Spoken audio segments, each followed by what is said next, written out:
Baie welkom by MelkInJouTee tyd en soos ons beloof het, gaan ons verder gesels, maar nie met Ren nie, met Adele Bester wat aan die ander kant van die muntstuk gesit het. Ja, ons het nou sy storie gehoor en dit was 'n storie en 'n half. Dit was so lekker om met hom te kuier, maar dit was rof. So die vrou wat aan sy sy gestaan het deur alles wat hy God se wat het hy gesê sy sidekick, né?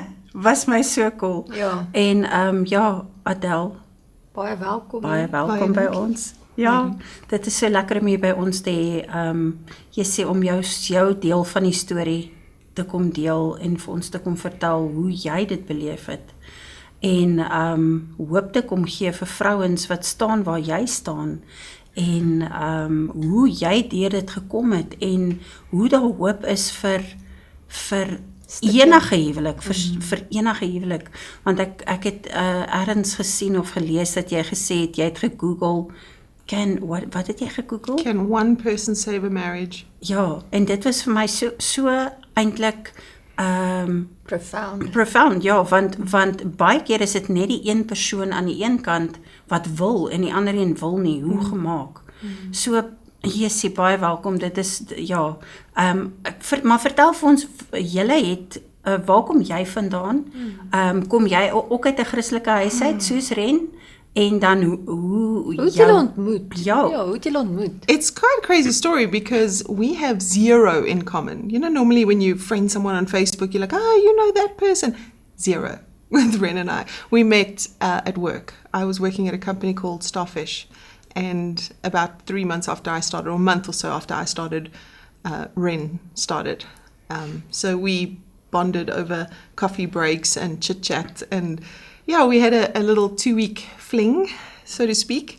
And I very quickly realized this guy's not for me. But we stayed friends through that process. And then we worked together for a year, and then I was leaving the company. And that, I think, is when we started officially dating. Maar ekskuus, het jy Christelik groot geword? So? Nee, well, not really, no. So both my parents believed in God, but we never went to church. Okay. My dad had read the Bible cover to cover, but probably about 6 times, but he was a very, I would say, religious man. So there was no grace, no Relationship, no Jesus. It was, Old Testament God that my dad sort of, if I had to relate him to something like that. My mom was the most gracious person you'll ever meet. She just had so much forgiveness in her heart. But like I said, we never actually went to church. So when Ren and I dated for a little while, he started taking me to church. And this was really my first experience. And get saved? What? I don't really understand. I thought reading your Bible and going to church was enough, like you guys spoke about. Thought that was enough, Didn't actually realize the surrender that comes with being a Christian. And the question you asked Ren was, do you think you really were saved?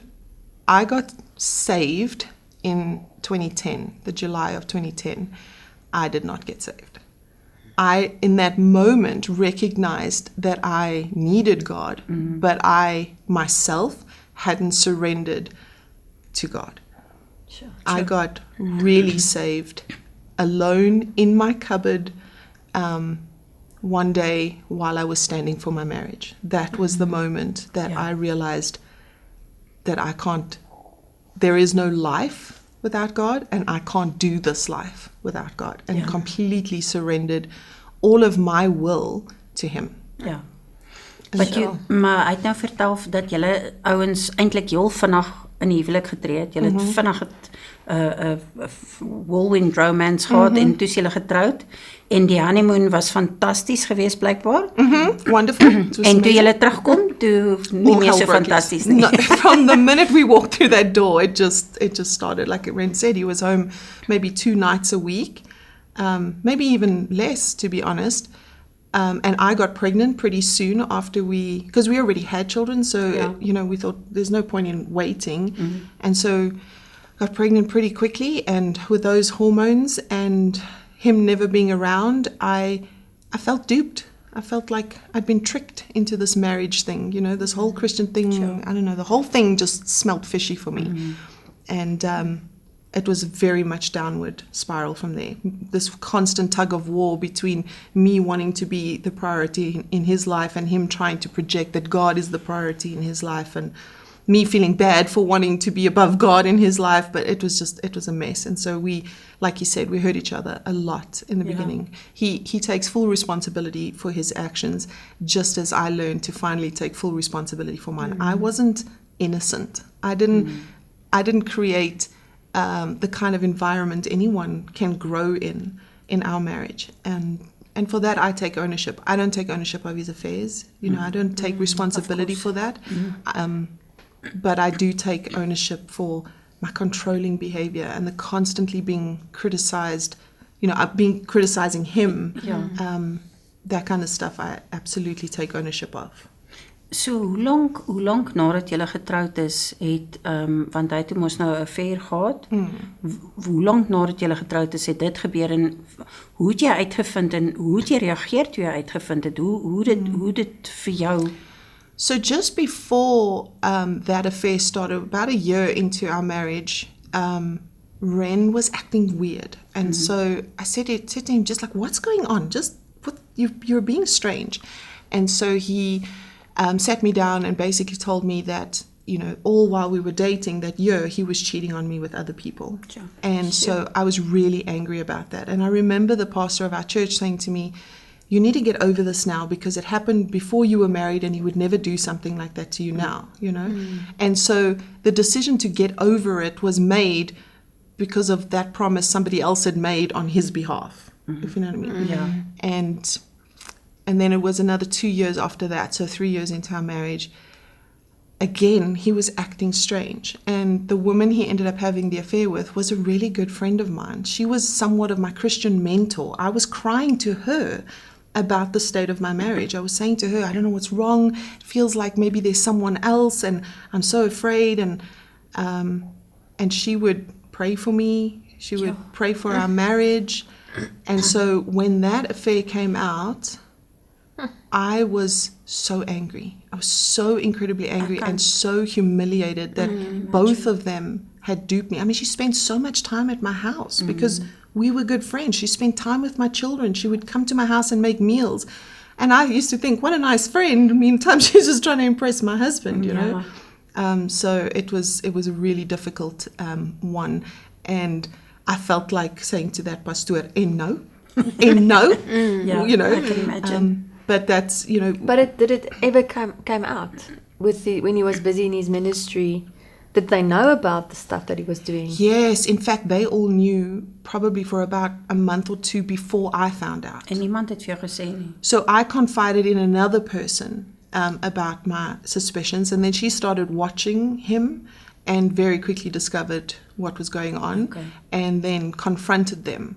And the church split them up, so sent her to another branch, and Ren was still at the main campus and everything. And they knew for about 2 months, and the pastor was saying to Ren, you need to tell your wife, but Ren just couldn't bring himself to do it, and I don't blame him. I was a nightmare. Anytime he confessed any little thing, it was, you did what? You know, like I was more his mother than his wife. Yes. We weren't a team. But do you think you wanted maybe people to tell you, or rather that he must tell you? Because I know everybody says, if you know about something, you must tell that person. It is a difficult one. And I sometimes wonder. Yes, I think you have to tell people, but then people say, but it's none of their business.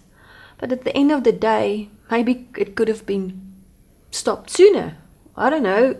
How would you feel? I think as Christians, we're meant to be in relationships of accountability, and part of being accountable is they don't let you get away with this. They don't hold your hand and go, okay, you know, well, I'll hold your hand while you do drugs, or I'll hold your hand while you have an affair. That's not what accountability is. It's stop this, turn away from this right now.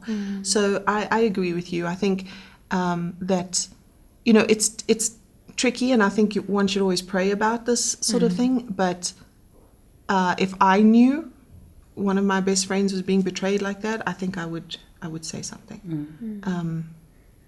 maybe to the person first, to the husband, for example, in my case, I would say to him, this is not good. Give them an opportunity to come clean, because it is always easier to hear it from your spouse than to hear it from someone else. So if you just run to the wife, you're almost making her life a little bit more difficult than if you give him an opportunity to. So if your heart is for them to reconcile, for them to restore things, try and do it the right way. Ja, ek dink dis wyse raad. Ek dink dis wyse raad dat die persoon wat wie skuldig is, gee jy die geleentheid, sê vir hom as jy nie gaan sê nie, dan gaan ek. Ek dink dis baie wyse raad. Maar sê vir my, jy toe op 'n punt gekom wat jy toe besef het, okay, ons het hulp nodig. Jy het toe gaan soek vir hulp, jy het gesê, jy het gaan Google, can one person save a marriage? Ja, but this was now... Is dit nou verder af? Ja, way further down. O my jene. Ja, daai was die heel laaste strooi. Rarig. Ja, you did go to counselling. Lots. O, jy het, ja, dis waar. Ja, jy het gesê, ja. But something that you said, you go there for an hour, you spill the beans, you give all your emotions, and then there's no real resolution. There's no real, there's not a solution, and then you go back with all this can of worm open up, but nothing is, and that's good. I think that we need to hear that. I think counselors needs to hear that, and not to be bad to them, because there's amazing counselors, but to know that we have to give more practical raad, advice, so that people can get through this and get freed. As a marriage coach now, the first thing I do is I split the couples, because the last thing you want to be doing is saying, well, Ren, you have big issues in this area, and Adele, you have big issues in that area. And now those people go home and use those issues as weapons against each other. Yeah, remember the counselor said you mustn't do that, and the counselor said you're always criticizing me. So I prefer to split them and kind of get each person onto their own journey of healing. And then when you bring them back together, you're not bringing two very broken, sharp-edged people together that are hurting each other. So often I think that's actually what needs to happen. And the other take is that counselors really need to see the marriage as the client.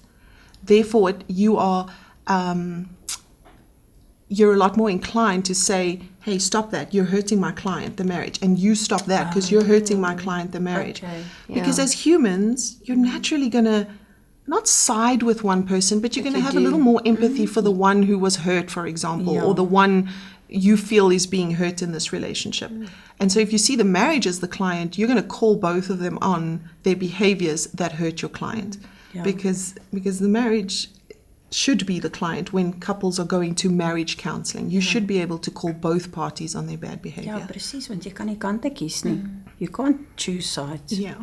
But the day when you threw everything in the pool, pride moment. That was a rage moment. I'm telling you that I was overcome with some demonic rage thing, because like Ren said, those speakers were hellishly heavy, and I don't even remember how I got them in the pool. It was all just a blur. But wasn't that like the last straw? I was so angry. I was really so angry because I thought I was in control. So after Ren's first affair, I went full-blown control freak. I had access to all of his social media, I had all his logins, and I thought this is going to keep me safe. Do you know how exhausting it is to police another person? It sucked the life out of me. And you feel like you can't drop the ball, because if you drop the ball, you're going to miss something and he's going to hurt you again. That's the reason for control. It's actually really selfish. It's you don't want to get hurt again. So you control another person to prevent them from doing anything that you deem hurtful.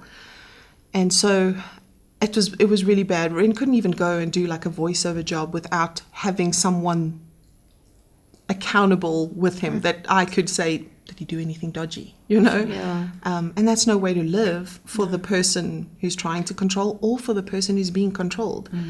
And sorry, he says he couldn't be free because of all the guilt and shame about the stuff that he did, and now you're already controlling him, so he's not free. So it's a constant reminder of all your shame and guilt. Remember, you messed up really bad, and I'm never going to let you forget that. And so we lived from that place, and I don't, like I said a million times, don't take responsibility for his affairs, but I can completely understand how what my behaviors Pushed him caused him to be so vulnerable to any other person giving him any kind of affection, because all he was getting at home was constant criticism and constant berating, and it's no place for any person to feel loved and accepted. Yeah. So he walked out, and I think you didn't. So then he went to rehab. Yeah, but and then he came back. But I want to just force forward because the time runs out. But you now actually took the bullet and said to him, "Listen, you make the decision." Total manipulation tactic on my part, because I really didn't think he would do it. Yeah. But I wanted that commitment. I wanted him to commit.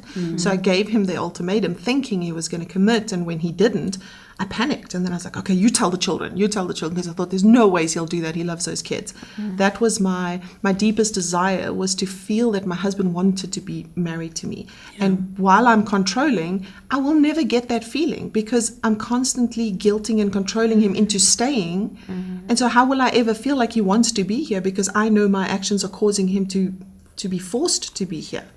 So the thing I wanted most, I was creating like you're pushing it away. Exactly. But you didn't knew that then. No, and I don't beat myself up for what I didn't know, you know. Yeah. And then he walked away. He took his stuff and he tapped out. And my children and I sat on that couch and cried for an hour, and then we climbed in the bed, and they went to school and carried on with life, but mommy stayed in bed for a month. I could not believe that after 9.5 years, this was how it was going to end. It just felt unfair. It just felt so hopeless.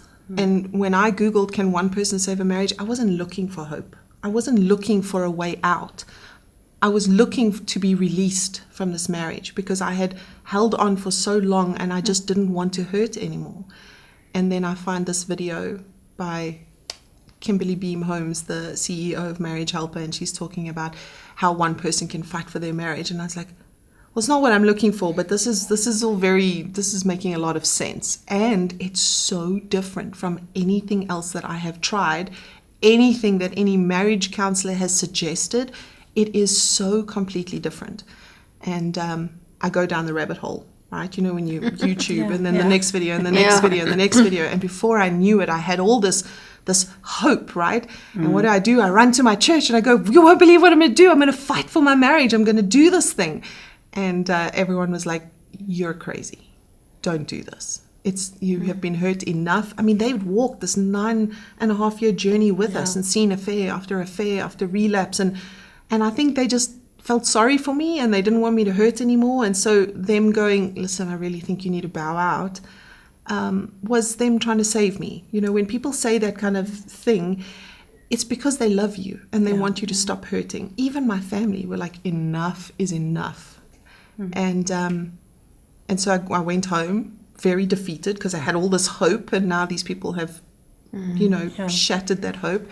And I get in my cupboard and I'm crying to God, and I say, if you want me to do this, you're going to have to give me something to stand on, because I'm alone. No one supports what I'm doing. And the only people who are kind of in line with what I want to do is Marriage Helper, and they're all the way in Nashville in America, you know. It's not like I can hop on the phone and be like, what do I do now? Yeah. So he says to me, Adele, I want you to build an ark. And I thought, that's very strange. That's very strange. That's not exactly the kind of scripture one associates with marriage. Where's the Corinthians or the love is? And, where's all of that? Yeah. But it made perfect sense. So I go and I read the story of Noah, because I'm trying to understand this word that he's given me. And three things jumped out at me immediately. And that was, there's a portion of that scripture where God is describing to Noah in very detailed instructions how to build this ark. And so long, so high, so many windows, so many doors, put the door on this side, use this tar, use this wood. It's very specific. And so I felt that God was saying to me, I'm giving you the tools. I'm giving you everything you need through this Marriage Helper, because it was so different from anything else that I had ever done before. And then at the end of that scripture, it says, and Noah did as God had said. And instead of reading Noah did as God had said, I kind of in my own head read, and Adele did as God had said. And I thought, okay, I can obey. I can do that. And then the third thing that sort of stood out was everyone thought Noah was crazy. right? Yeah. Everyone Sure. thought he was crazy. Yeah. And so what did I get when I went looking for support to do this thing? Everyone told me I was crazy. But here's the funny thing. Noah was really only crazy until it started to rain. Then all of a sudden he wasn't so crazy anymore. Yeah. So I had the faith and I had the hope, and now I needed to put this plan into action. And let me tell you, the stuff Marriage Helper asks you to do is extremely difficult. They're saying to me, you need to forgive that man. And I'm like, but he's still doing it. He's still having the affair, and he's still, you need to forgive him. You need to reframe how you see that man. He is not doing these things to hurt you. He is doing things that hurt you. This is not a personal attack on Adele. This is, I'm so broken and I do these things and they have an outworking that causes you pain. Is dit die pies? No. So well, part of it, yes. So when you work on yourself emotionally, you identify specifically in yourself what needs work. So PIES stands for physical, intellectual, emotional, and spiritual. Now, I was very close to God for the first time ever in my life. I had experienced what a real relationship is like. And on the physical side, I was getting to a place, because, I'd been in bed for a month. I hadn't worked out in 10 years. I couldn't exactly jump up and go to gym. You know what I mean? I built myself up to that place. And then on the intellectual level, I was learning all kinds of new things about relationships and not just my marital relationship, but my relationship with my children as well. And so I was growing on an intellectual level. The only one is the emotional, and that's the hardest one to work on, because it means being self-aware enough to go, okay, so if everyone is telling you you're controlling, maybe there's something to that. Because as a controller, you don't see it as control. You see it as, I'm trying to help you, right? I'm taking the money out of your account so that you don't buy drugs. I'm trying to help you. And he's thinking, you flippin' control freak, leave my money alone. If I want to buy drugs, I'll buy drugs, you know? And it's his choice. Exactly. You're taking But I was choice so away, I hate admitting this, but I don't think that I was in love with Ren as he was when we got married. I was in love with the idea of who I could make him, of who I could turn him into. You know, who's got a lot of potential, you know. And yes, we see the potential in them now. Yes. And it's the potential we see, right? God's potential for a person is way bigger than ours. And I spent so much time trying to make him into who I thought he should be. And the minute I got out of the way and let God step in and do what he does best and let him turn him into who he was meant to be through God, oh my gosh, it exceeded my wildest expectations. All the things that I thought, okay, I'm just going to have to learn to accept this about Ren. This is not a great thing, but it's not the end of the world. I can accept that, poof, there it goes, because God's in control. And so even though I'd accepted it, it no longer exists in our relationship because God took over. I just quickly want to go to that day where you told him, or asked him, not told him, asked him to share everything. Yeah. First of all, why? Why did you get to that point? And then what happened afterwards with you when he shared everything? So the why is really interesting. You know, when I said that God will never ask you to do something and not give you the tools to do it, right? He didn't say to Noah, okay, you got to find all the animals and you've got it. He gave Noah everything that he needed to complete the task.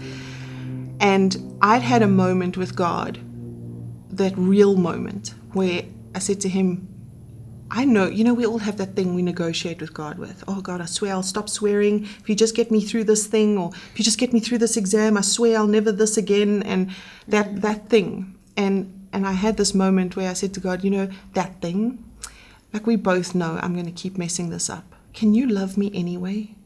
And I felt this overwhelming, yes, finally you understand my unconditional love. Yeah. It's not because you fight this thing. It's because I love you. And then he said to me, I need you to go and tell people about this thing. And I was like, no, God, I don't want to tell people my flaws. I'm so scared to tell people my flaws. People will know me, you know. Yeah. Just like Ren, I also hid things.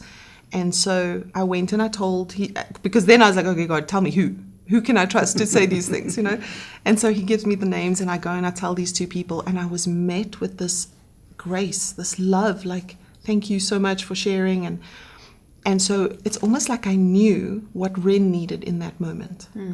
And so the night before, I'd had that dream where I dreamt that there was this horrible demonic creature standing behind him, and it had its claw inside of his body around his heart, and he was playing with him like a puppet. And that's when I knew the darkness had hold of my husband. And so that day I said to him, there's a lot of darkness in your life, and I just want you to be free. I was genuinely concerned for his soul. Part of my journey was praying him into the pig pen, and I didn't want to do that because that could have a real effect on me and my children. Yes. But God said to me, how much is your marriage worth? You're scared you're going to lose your house, but his soul. And so I prayed my husband into the pig pen, which was terrible. And I remember him talking about how miserable he was, and me thinking, God, okay, we need to slow down a little bit. It's a little bit too much, Anyway, so I basically told him I was concerned for his soul and that he needed to just be free. And I meant that. I meant that even if he chose to still leave me, I just needed to know that my husband, or maybe possibly ex-husband, was going to be in heaven. And Sure. and then afterwards, I had in the moment, like straight after, I had a choice. I could be hurt and angry with all the things that I had heard, or I could be Jesus to him. And that was what he needed more than, this wasn't about me right now. He trusted me. And this was my opportunity to show him he could trust me in future as well. And so I held him and I told him that he was loved and he was forgiven. And when he says I disappeared for 3 hours to process, it was more, I disappeared for 3 hours to yell at God. Why on earth would you make me stand for my marriage if all of this was going to happen? Why? Yeah. And he very quickly reprimanded me and said, just because it didn't come wrapped in a pretty pink package with a bright purple bow doesn't mean it's not the exact gift you asked. You asked me to save his soul. Sure. And I used you to do that. He had to confess so that he could approach me again. Yeah. And then I felt honored that he had used me. I felt honored to be his sidekick. Sure. So that was my why, and that was what happened afterwards. I was quite thrown by all the things that I had heard. As a wife, then as a, there's some things you know for sure, and there's some things that you suspect, and there's some things that I just had no idea how deep it ran. So I was really grateful that he did share it with me. I was grateful that I was able to earn back enough trust from my husband after everything I had done, throwing his things in the pool and, telling everyone what a terrible person he was. Yeah. I was just grateful that he was able to trust me again. Adele, thank you for coming today and sharing your heart and Ren with his heart that he can. And the time is up, and people can Google marriage helper. They can actually contact you guys to come speak, and you can also assist them. So, maar dit is klaar verby. Ons is oor ons tyd. Asseblief, ons sal al die inligting vir julle onder die program sit, maar kry hulp. Daar's hoop. En dit is wat die storie sê, en dit is nie net 'n storie, hierdie ouens het dit aan hulle lywe gevoel. Daar's hoop. Tot 'n volgende keer, totsiens. The long-awaited Embraced by Grace Guide, Volume 1 is finally available. This foundational volume is packed with biblical truth in a way that is easy to read and understand. The beautiful illustrations throughout the book makes it fun and easy to read, even for those who are not avid readers. This first book of 3 volumes contains chapters that every believer needs to grasp, like the supernatural realm, salvation, baptism, body, soul and spirit, Father, heart of God, prayer, praise and worship, and into the Word. This book is a valuable evangelical tool and makes for a great gift. The first volume is available for the low price of R200, postage excluded. Please use the details on screen to place your order.